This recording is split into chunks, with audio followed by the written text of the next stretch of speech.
Oscar Piastri wins the Azerbaijan Grand Prix. McLaren finally dethrones Red Bull in the Constructors' Championship after Red Bull led the championship for 2 consecutive years, thanks to Piastri, who dominated the entire Azerbaijan Grand Prix and earned 25 golden points for McLaren. We have seen that both young drivers, Norris and Piastri, are among the fastest on the track right now, with both winning 2 races each. But is this enough to make McLaren the season champions? Both drivers have brought McLaren to the top spot in the points table for the first time since 2014, which is a major achievement for the team. We can't talk about McLaren's jump to the top without mentioning how Piastri was able to win the Azerbaijan Grand Prix.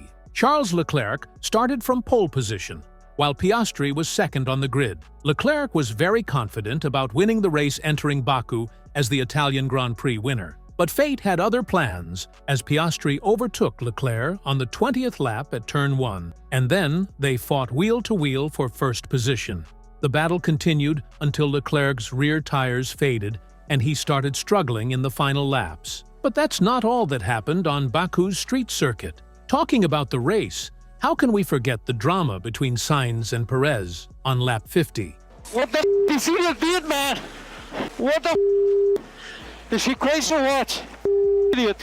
While Leclerc was struggling, Perez saw a golden opportunity to overtake him, but Sainz was right behind Perez. He made a move on Leclerc for second place, but Leclerc defended. Seeing an opening, Carlos Sainz also slipped past Perez. But it was a risky move, and Sainz paid the price. We're heading into the wall! At high speed, Sainz and Perez make collision! As a result, neither of them earned any points, and George Russell secured a podium finish. Piastri won the race under the safety car, while Norris finished 4th after starting 15th. However, fans weren't the only ones feeling the tension. After the race, Piastri said, "That was probably the most stressful afternoon of my life. It definitely goes down as one of the better races of my career." Talking about how he started the race, he said, "I knew that if I didn't get past at the start of the stint, I was never going to get past, so I went for a pretty big lunge but managed to pull it off and then hung on for dear life for the next 35 laps." The last couple of laps, once Leclerc dropped out of DRS, were a little bit more relaxing, but there's no such thing as a relaxing lap around here, so it was hard work. McLaren's progress this year can't be forgotten, as the young drivers delivered what they were brought in for. When asked how it feels to get McLaren to the top of the Constructors' Championship through their hard work, Piastri said, "It's full credit to the team for the turnaround we've managed to have in my 18 months here. Firstly, in terms of improving the car, but also helping me improve as well. Results like this definitely weren't possible 12 months ago for myself. So it's a massive team effort, and I'm excited to see what the future holds." While Piastri did an impressive job at winning the race, we can't ignore how Norris managed to climb 11 positions in the race, starting from 15th and finishing 4th. That's no small feat. Before the race, Norris wasn't expecting much. He said, "I don't even think it's as easy as that. Honestly, following is pretty much impossible around here, and overtaking is a lot harder than what everyone thinks. I hope I'm wrong, of course. I hope there are plenty of chances, but I'm not expecting so." But whatever he said before the race, we saw the complete opposite unfold. Throughout the race, he looked so confident as he overtook every car in his way, and not pitting for more than 30 laps was a great strategy by the team. But it was a risky choice, as Norris's car tires were wearing out. He was asked by the team, as he edged closer to 10th-placed Behrman, "How are the tires?" But he had other plans, and responded, "Yeah, they feel all right at the minute." While talking about Piastri's win, Norris said, "Another win for him is amazing. So I'm very happy for him, and, therefore, the whole team. Because a win is always an amazing thing," he explained. "A win and a 4th is even better from where we started, and it was not what we were expecting today, so a good points haul." Regarding Red Bull, he said, "Outscored Red Bull again, which is exactly what we were hoping to do, and actually, we were the top point scorers as a team, which is not something I think many people would have bet on before the race. A very strong race. The car was amazing today, and that gives us a lot of confidence going into the next few races. The victory in Azerbaijan wasn't just a significant moment for Piastri, but also a defining moment for McLaren, as they demonstrated their renewed dominance in Formula One. Many believed that McLaren's return to the top was still years away, but with their two young drivers performing at their peak, they've shown that they can compete with the likes of Red Bull, Mercedes, and Ferrari. It's not just about the pace of the car, but the strategy, the tire management, and the overall team effort that put them in this position. What's also clear is the growing rivalry between Piastri and Norris. While they are teammates, both drivers have shown that they are hungry for wins, and it's only a matter of time before we see them going head-to-head more often.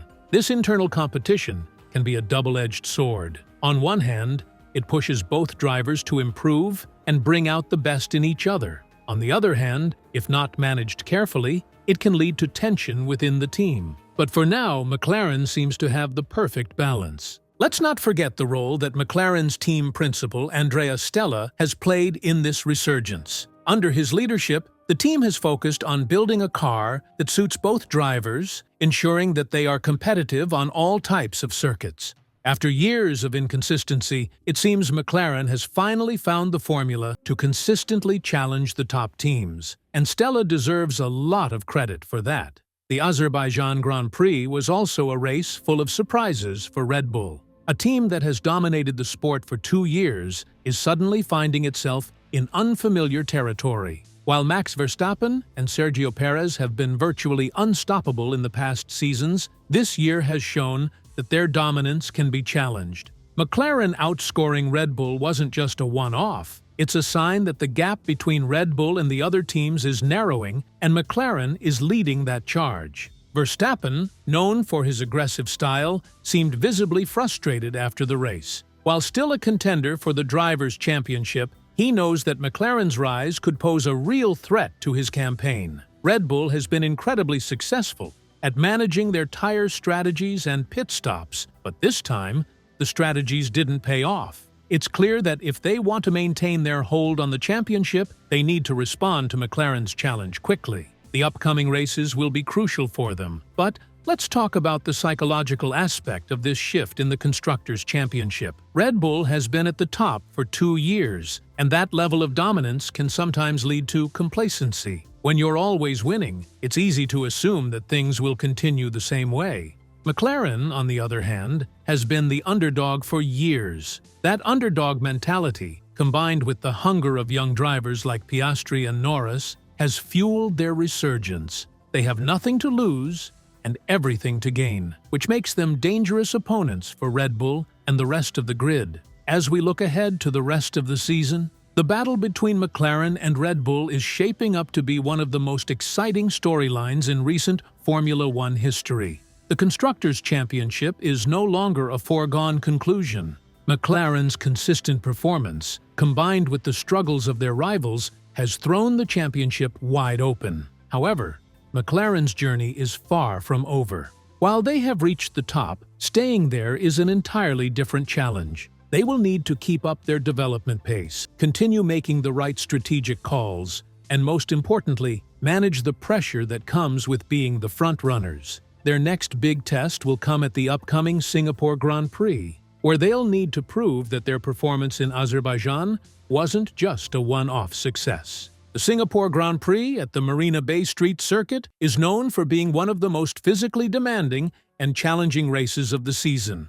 The tight, twisty streets of Singapore under the night sky push both the drivers and the cars to their limits. McLaren will have to optimize their car's setup to handle the high downforce nature of the track, as well as manage tire degradation, which can be tricky on such a demanding street circuit. What will be fascinating to watch is how Red Bull responds under pressure. This is a team that's used to being in control, but now they are the ones chasing. Verstappen and Perez will need to deliver flawless performances if they want to keep Red Bull in contention. Meanwhile, Piastri and Norris will be going into the Singapore Grand Prix with their confidence sky high, knowing they've already beaten the best. The Driver Championship race is also heating up. While Verstappen is still ahead in points, the gap is closing, and if McLaren continues their winning ways, we could see a genuine title fight between the two teams' drivers. For Norris, in particular, this could be a career-defining season. After years of being seen as a future star, he's finally getting the results to back up that reputation. Piastri, on the other hand, is still in his rookie season, and yet he's already making waves. If he can maintain this level of performance, we could be looking at the next big superstar in Formula One. As we gear up for the next phase of the season, all eyes will be on McLaren. Can they keep up this momentum and dethrone Red Bull for good? Or will Red Bull fight back and reassert their dominance? One thing's for sure, the 2024 season is turning out to be one of the most unpredictable and exciting seasons in recent memory, and we're just getting started. Make sure to stay tuned for the next race, as the drama is far from over. With McLaren and Red Bull locked in a fierce battle for supremacy, every race counts, and anything can happen. Thanks for watching, and don't forget to like and subscribe for more updates on this thrilling season of Formula One.